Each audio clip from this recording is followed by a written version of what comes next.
Assalamualaikum warahmatullahi wabarakatuh. Ahlan wa sahlan wa marhaban maratan ukhra fi halqatin jadidah. InsyaAllah seperti mana kita berada di podcast BTZ ni, sentiasa kita ditaja oleh kawan-kawan kita daripada Hartanah Bros. Alhamdulillah, Hartanah Bros mereka dah lama berkecimpung dalam urusan hartanah. Dengar-dengar dah 15 tahun Masya Allah. Jadi any urusan, any pertanyaan kita boleh tanya kepada mereka. Mereka dah ahli dalam bidang rumah, jual beli dan sebagainya.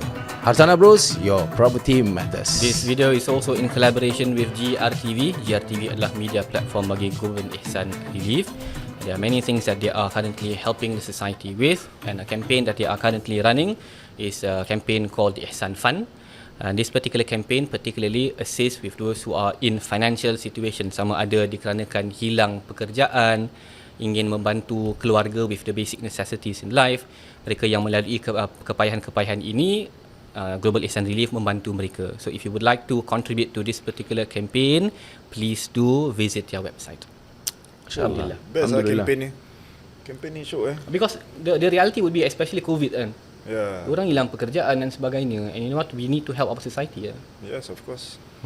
Alhamdulillah. Alhamdulillah. Inisiatif yang sangat baik Yes. Yes. Cakap pasal inisiatif ni, kita nak menyambung kita punya topik tentang Nabi Ibrahim. Kita nak initiate kita punya Mari kita conversation. teruskan.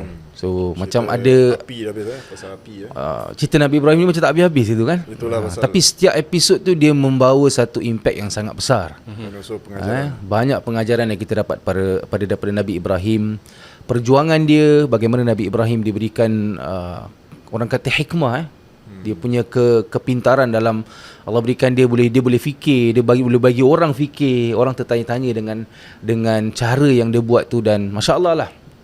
Jadi kita nak menyambung kisah Nabi Ibrahim ni sekarang bersama keluarga dia pula. Jadi kita cakap pasal inisiatif yang pasal keluarga tu kan. So Nabiullah Ibrahim AS, last we discuss, dia itu diuji dengan masyarakat dia tu, nak campak dia lah, nak azab dia dalam api. Tuhan takdirkan dia terselamat. Cerita dia adalah setelah itu Allah takdirkan dan perintahkan Nabiullah Ibrahim untuk berhijrah. So kita boleh tengok benda ni seolah-olah macam nak membawa diri pun ada. Cerita dia macam nak move on, do other things as well. Dia nak caw Nak caw. Enough So daripada awal tempat dia tu lebih kurang dekat Iraq. Okay. Kemudian berhijrah bersama isterinya, dia kahwin. Isterinya yang pertama itu Sarah. Kemudian nama dia Sarah, sedap namanya. Ada orang nama Sarah lagi tak? Banyak. Dia kadang-kadang ada nama-nama orang Melayu ni, kadang-kadang kita we butcher them Dia actually nama ni tu sedap, tapi bila dia melayukan dia jadi macam terpeleot sikit kan. Jadi Sarah jadi apa? Sarah masih okey lagi, orang panggil Sarah. Okay. Ada kadang-kadang orang nama sedap-sedap Khadijah. Kita sebut Cat. Cat tu tiba macam Itu glamour sikit.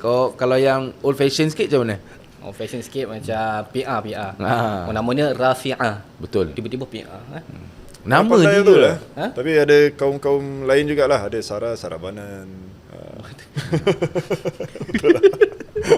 Ni apa cerita pula? Tak lah, maksudnya ada isteri. Kalau berbeza kaum, Boleh macam cerita je ni. habis buka topik Sarah mesti.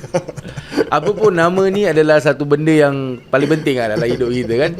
Sebab hari-hari kita pakai nama tu doa, betul tak? Betul. Mak aku cakap, kau jangan panggil nama betul-betul ni, mak bapak dia dah kasih nama elok-elok. Nama tu kan doa. Kita panggil pendek-pendek. Ada orang tu, ni joke ustaz-ustaz lah. Ada orang tu dah panggil Leman, tapi dah lepas bertahun-tahun orang tak tahu. Kita panggil Leman selama ni, apa nama panjang dia? Aku fikir-fikir. Actually nama dia Sami Allahu Liman Hamidah. Nama banyak-banyak. Joke ustaz-ustaz lah Ni joke Muhammad Usman bin sekian. Nama terus panggil Mat. Mat. Boleh juga Panjang-panjang. Allah Alam. Mana cerita apa kita ni? Orang cerita pasal Sarah, bini dia. So apa Sarah buat ni? Perjuangan Nabi Ibrahim. Dia menarik dari sudut banyak kisah-kisah Nabi-Nabi alaihimussalatu wassalam di mana mereka berdakwah ini, mereka selalunya didampingi seseorang. Kalau tidak didampingi adik-beradik, kadang-kadang didampingi anak, kadang-kadang didampingi isteri. Maka kisah Nabiullah Ibrahim, Allah hantarkan kepada Nabiullah Ibrahim bukan satu isteri tapi dua isteri. Ini bukan kita nak promote dua isteri, tapi kisah dia macam tu lah. Takdirnya bila berkahwin itu memang dia punya perkahwinan merupakan a very beautiful relationship. Cuma mereka itu diuji dengan satu perkara lah, which is that tidak mendapat cahaya mata for a bit of time. Sampai kepada umur Nabiullah Ibrahim AS agak lewat lah. And that becomes a concern of Sarah bagi Nabiullah Ibrahim AS. So cerita dia daripada Iraq tadi tu berhijrah kepada beberapa tempat lah. Dengan Sarah seorang dengan Palestin, kemudian ke Mesir dan sebagainya. Bila cerita dia sampai ke Mesir ni menarik. Dalam riwayat disebut kat Mesir ni ada satu raja, Amir, yang dia tu Jabbar dalam hadis Nabi. Itu sebutan pekat sikit lah, Jabbar. Sedap juga nama dia. Abdul Jabbar. Sedap. Jabbar ni berarti megah, besar macam tu lah. Tapi ada perangai sikit ketua kat Mesir ni. Dia tak boleh tengok orang perempuan cantik.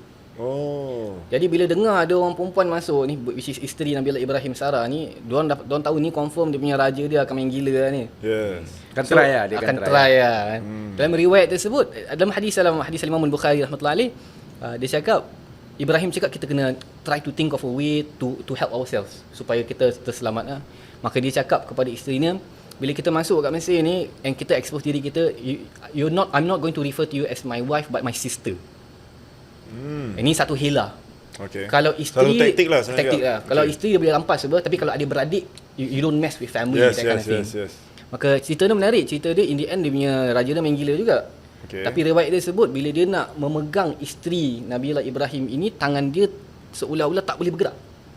Ada riwayat sebut jam. Ada riwayat sebut sampai lumpuh. Maka raja ni cakap, ini apa benda ni?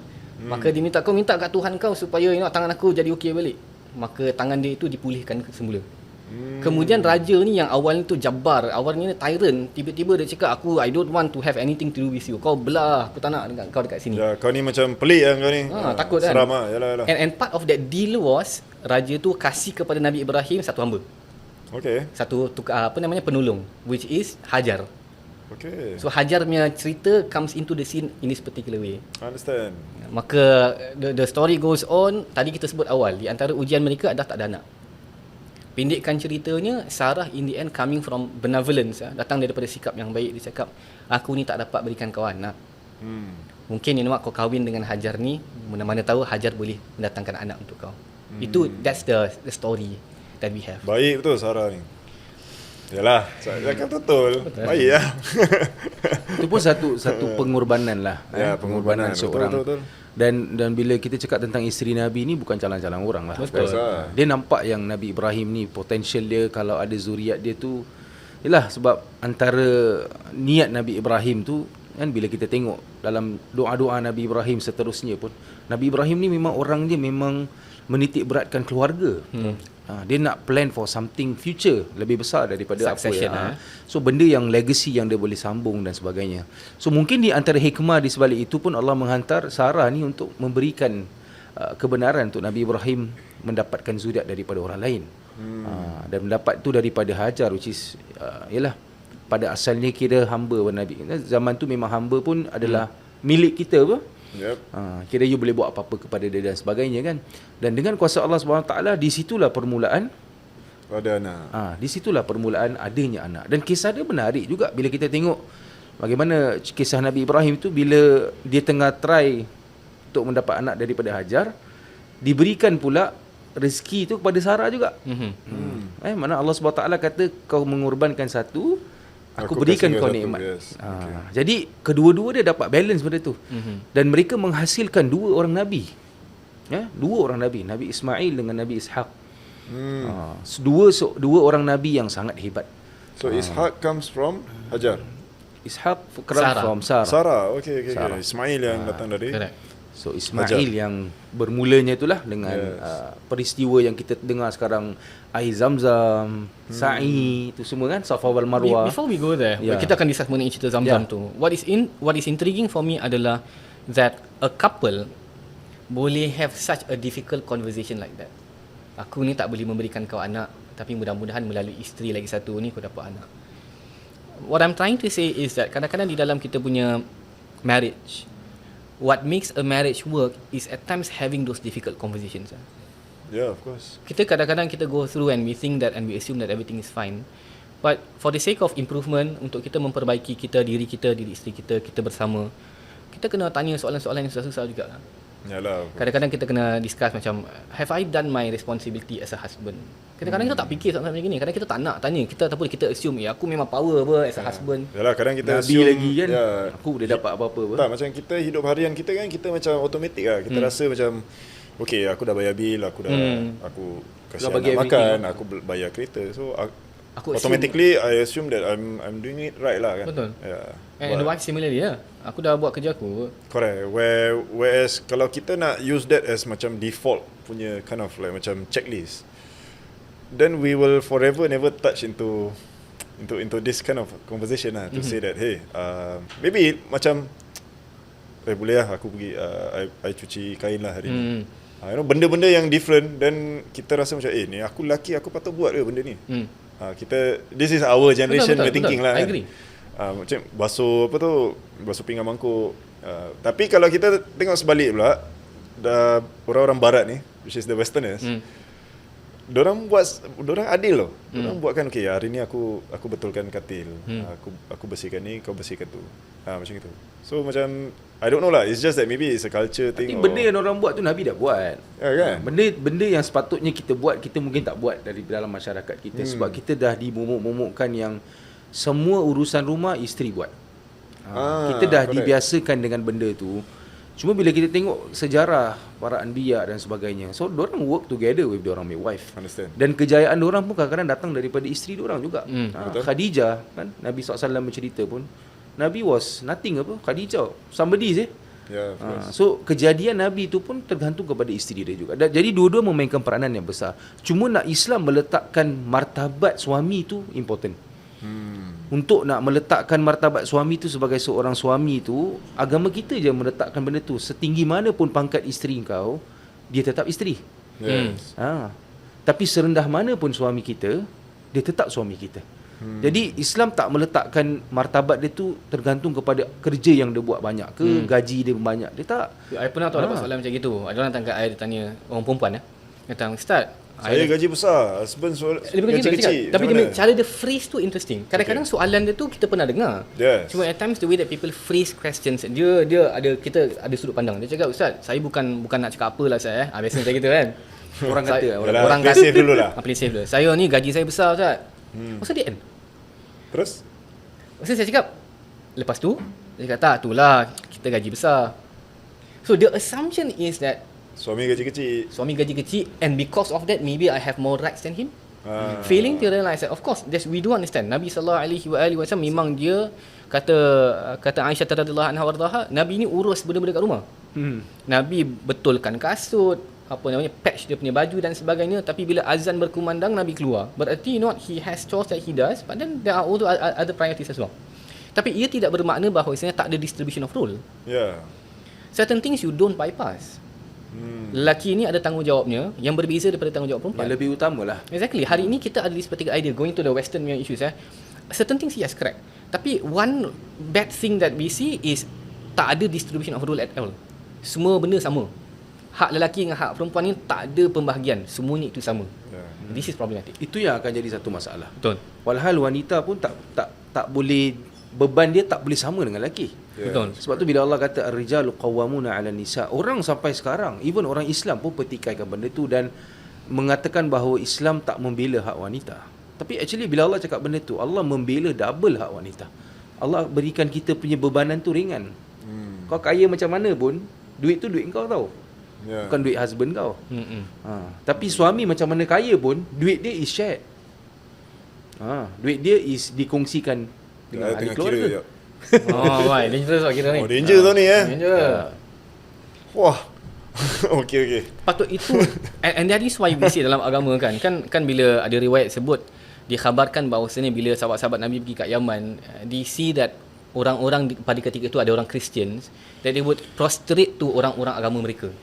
Sujud kepada mereka, membesarkan mereka. Nabi tak izinkan. Nabi cakap kalaulah diizinkan some form of prostration from a person to the other, ia adalah orang perempuan kepada orang lelaki. Okay. Isteri kepada suami, dikarenakan besarnya tanggungjawab lelaki terhadap orang perempuan. Now, kalau while we say this, kita bukan cakap secara mutlak orang lelaki ni lebih hebat daripada perempuan, tak. Kita nak cakap tanggungjawab orang lelaki tu besar. Secara mutlak dah lama tak dengar word ni. So kita boleh claim to a bit of authority. Yes, but authority comes with the fulfilling of responsibility. That's the most important thing. Ada orang kadang tak, aku ni lelaki, aku nak buat apa, aku buat lah. Tapi tak buat responsibility. Buat apa? You don't just claim to things, you have to fulfill your task. Tapi benda ni happen bila apa tau? kadang-kadang benda ni takkan berlaku kalau suami tu bertanggungjawab. Dia takkan berlaku walaupun gaji dia kecil. Sebab benda ni akan berlaku bila tiba-tiba isteri merasa yang dia ni yang bertanggungjawab. Dia kerja, dia jaga anak ni. Lepas tu suami kat rumah tidur. Itu yang sekarang berlaku di dalam zaman kita Suami ni. kat rumah pancing. Kan? Sagai pergi, sagai balik kan. Pancing sana, pancing. Tapi maksudnya kalau kita ikut balik sejarah yang disebut dalam ni, macam mana Nabi SAW busy pun, Nabi pergi perang. Yes, of course. Jaga isteri tak jaga. Isteri semua puas dengan Nabi tak puas. Nabi pergi dakwah tak pergi. So orang sekarang tak ada maksud dalam hidup ni. Bila you nak buat satu benda baik, you kena abaikan satu benda lain. Itu benda tak masuk akal.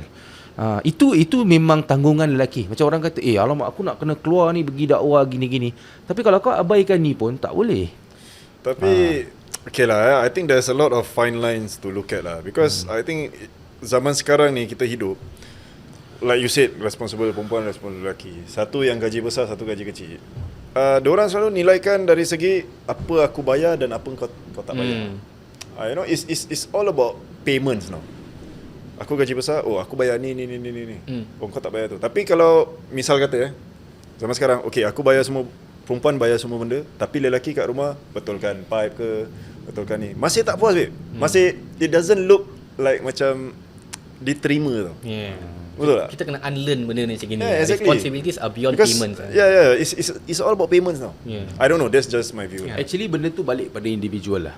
Kepuasan tu balik kepada individu. Ada orang yang dia rasa suami dia dengan dia tu cukup. Walaupun kerana suami dia tu mungkin handicap. Kau ada dengan aku ni adalah satu benda yang besar. Sebab kau dapatkan aku anak dan sebagainya. Walaupun aku kaya dan sebab kalau nak cakap pasal kekayaan, Khadijah tu orang yang paling kaya zaman tu. Betul. Bila dapat Nabi mengembala kambing. Tapi dia nampak ada potential di situ. Dan itu Allah tunjuk gambaran tu bukan macam mana kita faham sekarang punya fantasy yang suami kaya, isteri kaya gini, tak. Maknanya dia hidup kau, you could start dengan macam gitu pun. Betul. Isteri kau maju and suami kau biasa, then that is life bila you sama-sama majukan each other.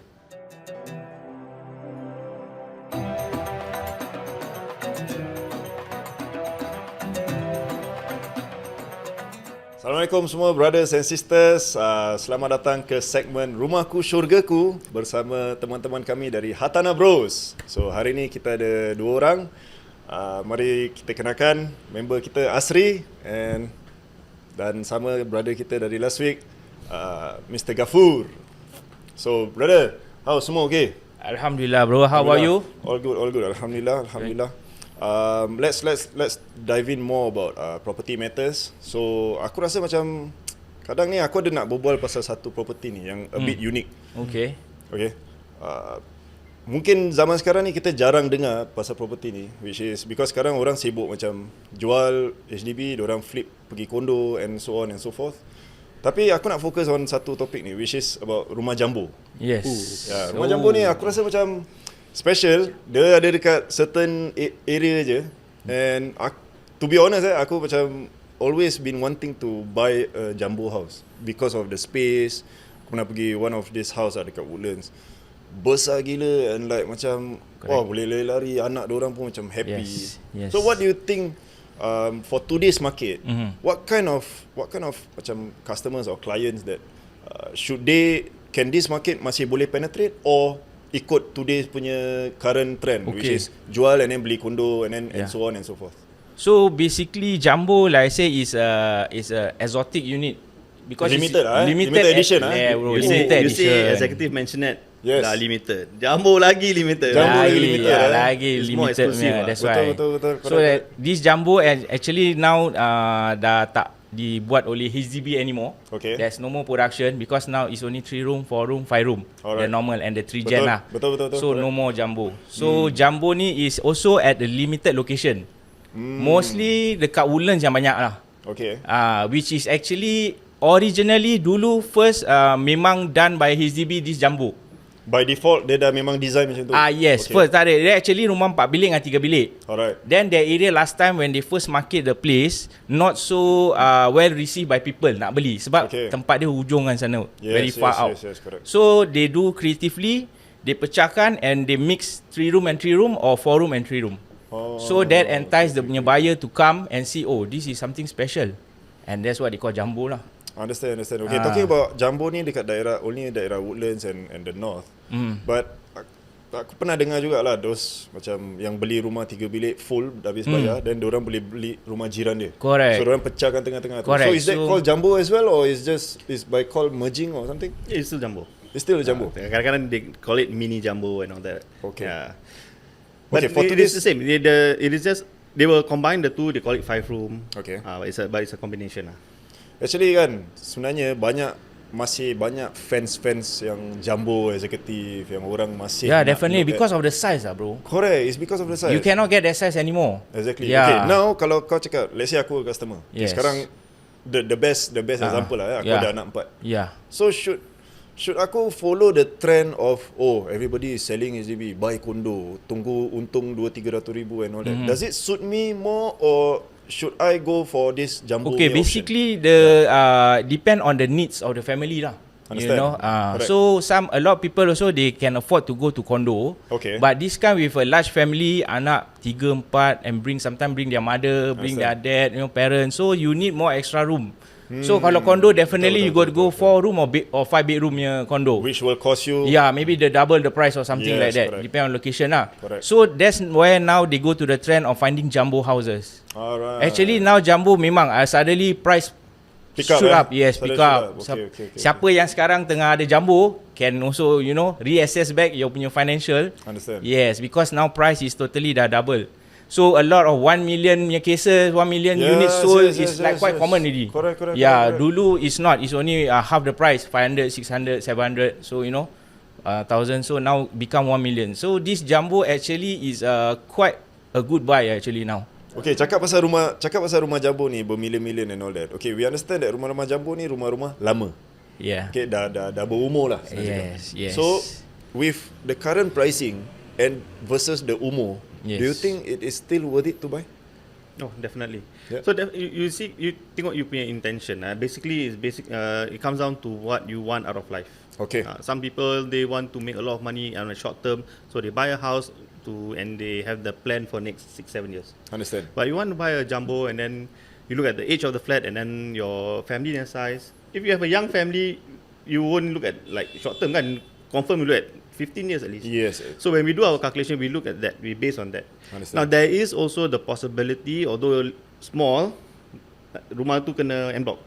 Oh, okay. Especially when you look at places like Holland, Kalang Baru, kita jual yang kau tengah jual sekarang kan. Yeah. So all these places ada possibility of en bloc. Okay. So then you're buying, you need talking about en bloc dah lama saya tak dengar HDB being en bloc Yeah, but latest kat Ang Mo Kio lah. Ang Mo Kio, So with that, all these possibilities, when you enter the market, you need to enter the right price. You tak boleh beli mahal sangat, and then you en bloc, HDB may not match the price that you bought in the first place because they look on average kan. Correct. So these are the things that we tend to minimize your risk as you enter the jumbo yang market lah. So talking about that pula, kau tengah market satu rumah ni dekat Kalang Baru jumbo special that one. Special limited edition Yes. Tapi yang ini is actually not done up by HDB because this is a 3 room and 3 room by 2 families. Oh. The dad sebelah corner and the son was sebelah rumah dia beli. Untung sebelah-sebelah. Oh. Yeah, so the parents pass on. So the son bought over. Okay. So now special case now dah jadi is classified under 5A. 5A. By HDB. Understand. So it's no more 3 room, it's 5A. Only one unit is registered lah, so called. Wah, the best part about corner dengan tengah, kau boleh ada the access corridor, kau boleh beli Yes, extra. ada extra space lagi depan tu, you can buy over. So you can make your space much more bigger lagi. Okay. These are some of the unique jumbo houses in Singapore lah. Alright. Not only in Kalang Baru, I think there's a few other places, Tampines or other place, Holland V. So they merge become a bigger house. Okay. Yes. InsyaAllah, why not kita visit this Kalang Baru Yes, one day. bro. One day, bro. You must check it out. This nice, beautiful location yang unit. InsyaAllah. Thank you so much. Dan sampai di sini saja segmen Rumahku Syurgaku. See you guys.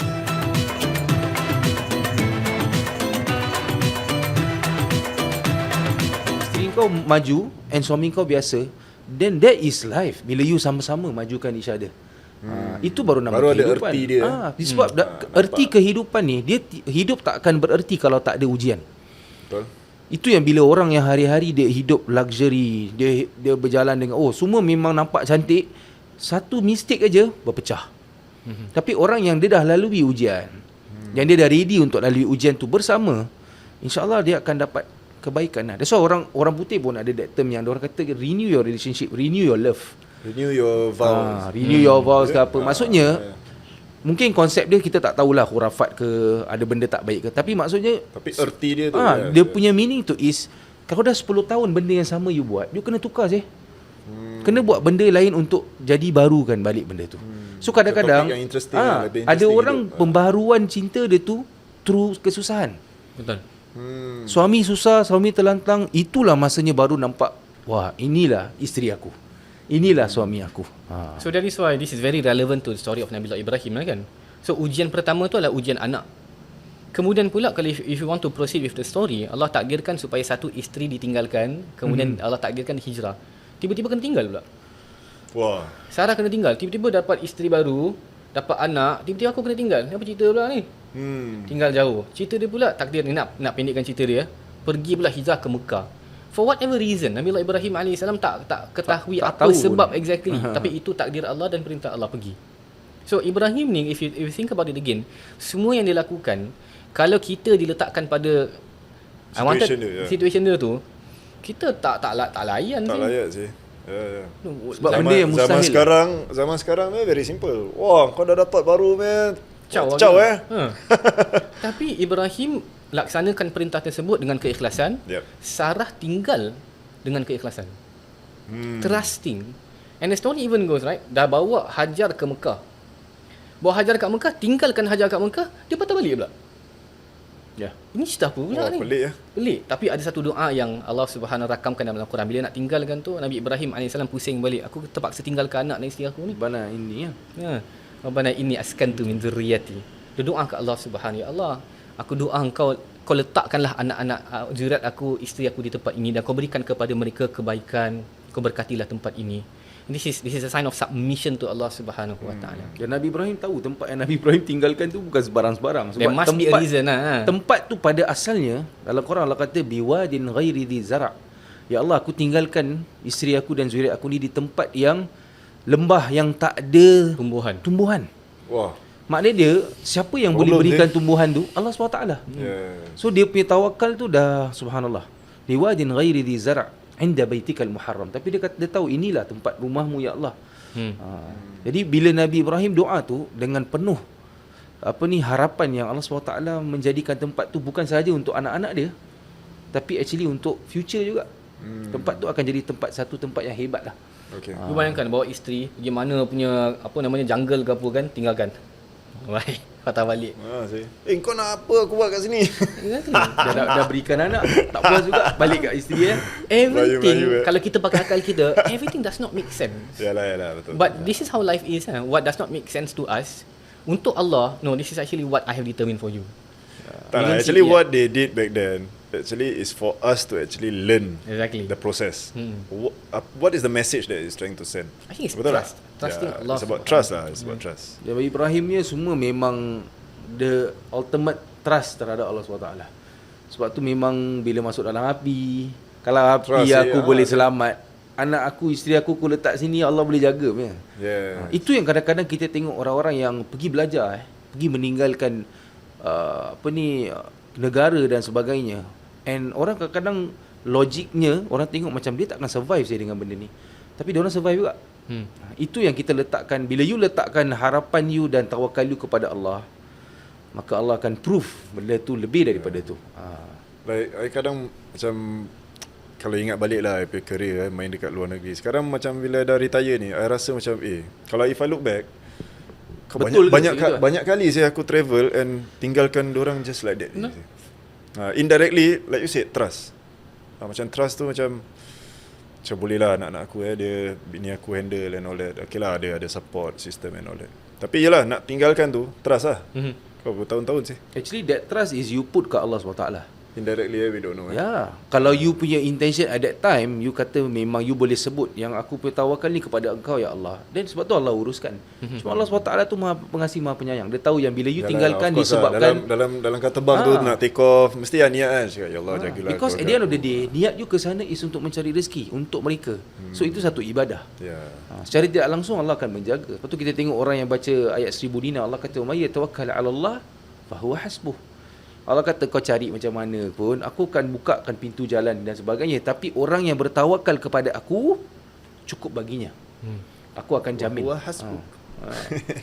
Itulah. Dalam doa safar, Allahumma antas sahibu fis safar wal khalifatu fil ahl. Kan kita sebut, ya Allah, engkau lah yang kau peneman aku dalam perjalanan ini dan engkau menguruskan keadaan mereka yang aku tinggalkan. That's what we read in doa. Kita cakap pasal benda ni, ada jemaah-jemaah kita yang tengah pergi haji ni. Kita doalah mudah-mudahan dipermudahkan urusan mereka. Semoga kita dijemput juga insya-Allah. Amin.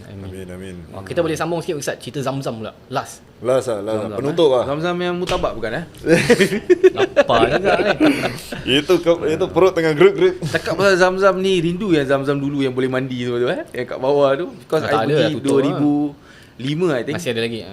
Masa tu masih ada perigi dia, masih open for everyone lah. Sekarang diorang dah tutup kan. Tapi apa pun memang itu di antara nikmat yang Allah berikan kepada kita lah, which is air yang tak pernah henti kan. Jadi macam mana boleh adanya air Zamzam tu? Itu yang peristiwa sa'i tu. Ya, sa'i. Kan? Safa dan Sa'i tu. Marwah. Jadi Hajar dengan Ismail. Nabi Allah Ismail kan berjalan nak cari air, nak cari makan dan sebagainya tu. Jalan-jalan sampai itu yang kita buat sekarang tu is sebagai macam satu memperingati peristiwa tersebut.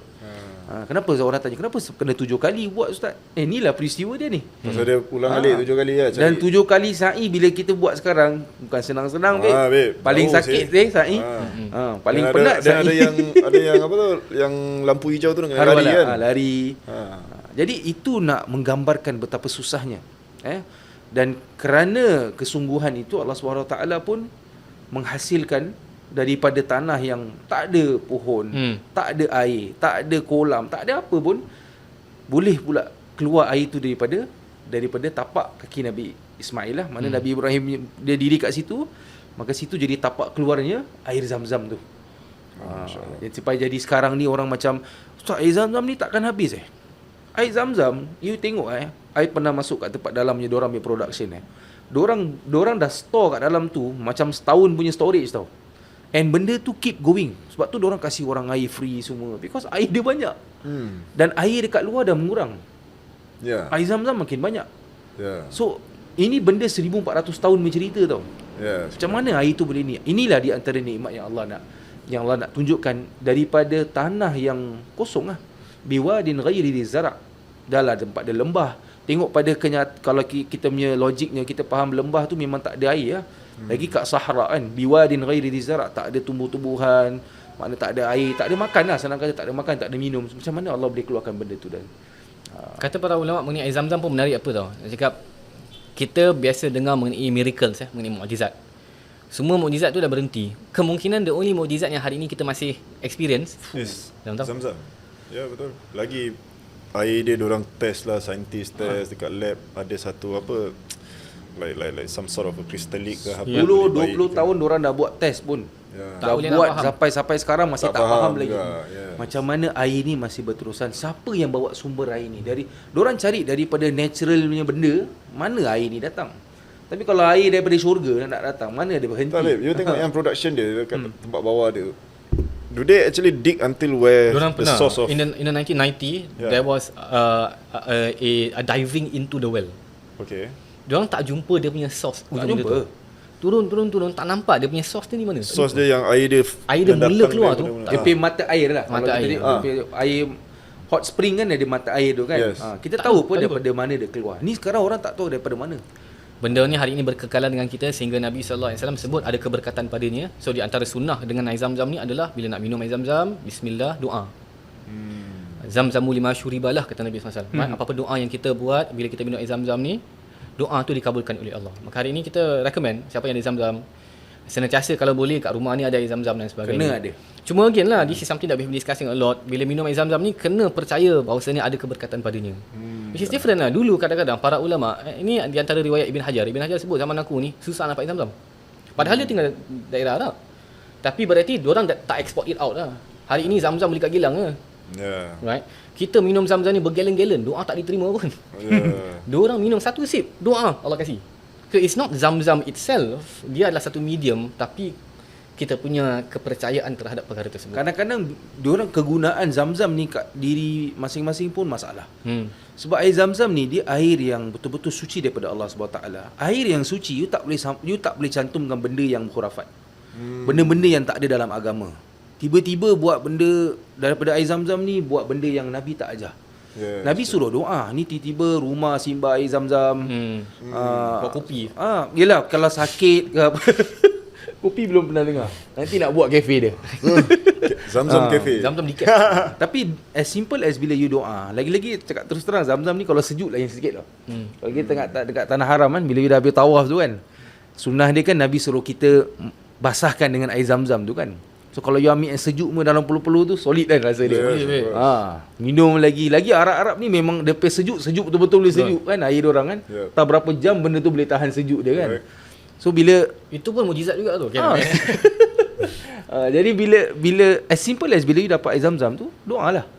Doa apa yang kita rasa kita nak doa untuk ibu bapa kita ke.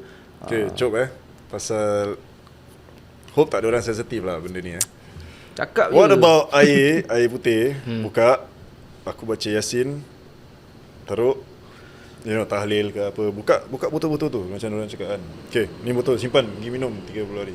What's your view on that? My opinion ni being fair, memang ada ulama mengizinkan perkara tersebut. Understand. Cuma pada zaman Nabi SAW, dia punya application-nya mungkin berbeza sedikit. Okay. Riwayatnya is taken, ada analogy di mana ada orang sakit tu, Nabi pernah suruh dibacakan sesuatu, Al-Fatihah, particularly in that particular hadis. Okay. Kemudian ada, if I want to be very honest, dia gunakan air liur dia sikit tu. Ada orang sakit kena sengat dalam riwayat tersebut. Okay. Dibacakan air liur Fatihah, Nabi lah, kemudian digunakan air liur, kemudian diletakkan. And baik. Maka ulama cakap because of that, maka apa-apa pembacaan Al-Quran kemudian dikenakan kepada a medium of water, Okay. boleh dijadikan kesembuhan. Dia kiaskan lah Boleh. kan? Cuma again, hari ini yang tak elok ataupun yang mungkin boleh diperbaiki adalah berlebih-berlebihan dalam urusan tersebut. Kalau Nabi nak betul-betul membacakan benda macam tu kan, Nabi baca dekat Telaga Zamzam je. Telaga Zamzam, which is a source of water for everybody. Nabi baca kat Telaga Zamzam, semua orang dapat apa. Tapi Nabi tak buat macam tu. Sekarang orang dah buat dah benda tu. Pergi kat rumah dia baca Yasin. Kesianlah air tu lama sangat Yasin. Ambil lah Qul Allah ke. So dia boleh, cuma kita jangan jadikan Itulah, benda ni. kadang lah kita tak nak sangka buruk lah kan. Tapi kadang kita macam serious lah, does this work? Because itulah pada waktu tu orang tu yang mungkin tengah sakit, tengah nak baikkan mungkin lutut, nak tengah apa ke, diorang tengah macam nak immediately find instant solution tau. So by you doing that is it will question again lah kan. My practical tip would be kalau sakit buat apa? Kalau sakit ikut sunnah Nabi buat apa pergi doktor. Doktor cakap cari doktor. Nabi sebut cuba doktor. Kemudian bacalah ayat Quran. Kemudian Tu ikhtiar lah kan. Ikhtiar. Lepas tu kalau kita cakap ini juga sebahagian pada ikhtiar, boleh kita buat juga. Baca kepada ayat, baca Fatihah. Usaha je sebagainya, lah. usaha boleh. Okay lah. Tapi untuk kita cut all of these processes, tiba-tiba tak payah pergi doktor semua, tak payah. Ini je. Tak lah. Batu sauda lebih. Itu je. tak payah. No, I don't think that's how it Itu salah satu cara. Tapi kalau you buat, misal kata tadi Yasin tu kan, masalahnya is bukan masalah you baca Yasin benda tu jadi tak jadi. Masalahnya orang terlalu beriman dengan benda tu. Sehingga kan macam tu jadi satu amalan yang seakan-akan Nabi buat. Jadi bila benda tu tak jadi, siapa yang nak blame?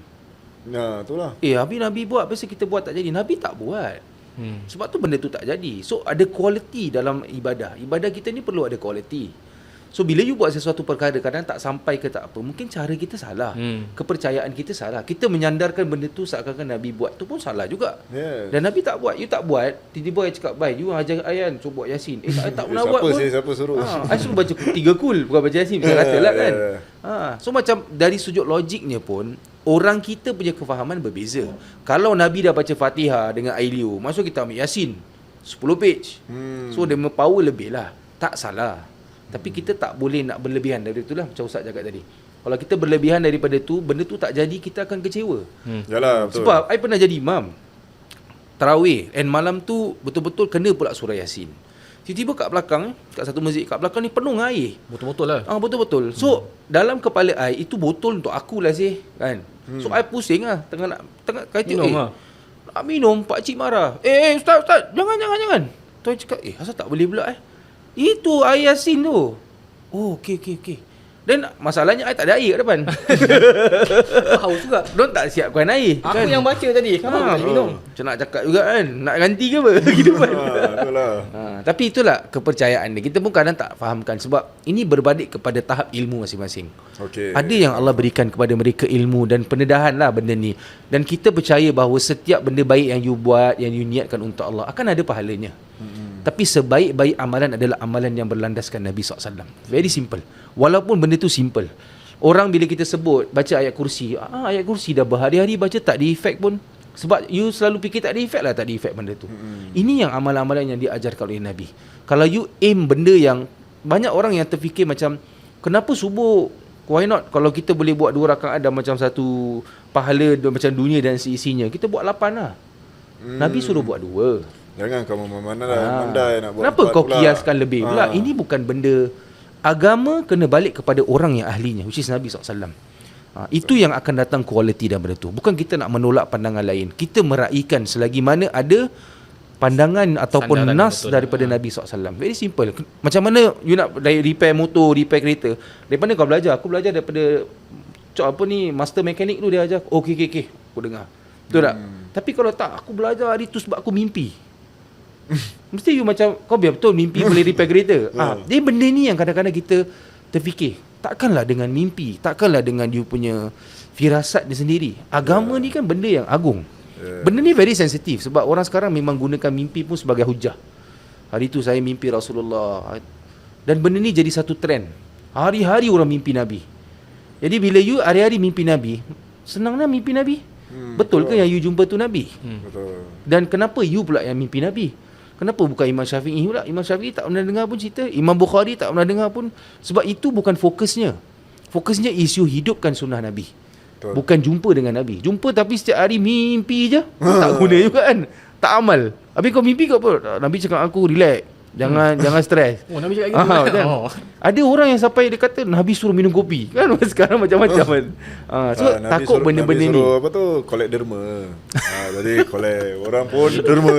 Itu personal interest. Alright lah. Alhamdulillah. Jadi itu je lah kita Kita belajar. Bukan nak mengecam siapa-siapa, tapi kita pun belajar daripada kesilapan. Tadi dalam agama ni ilmu tu sangat-sangat penting. Betul. Untuk kita hidupkan satu amalan, pastikan benda tu datang daripada Nabi SAW dan jangan memandai-mandai InsyaAllah kita bertemu pada episod yang seterusnya. Wassalamualaikum warahmatullahi wabarakatuh.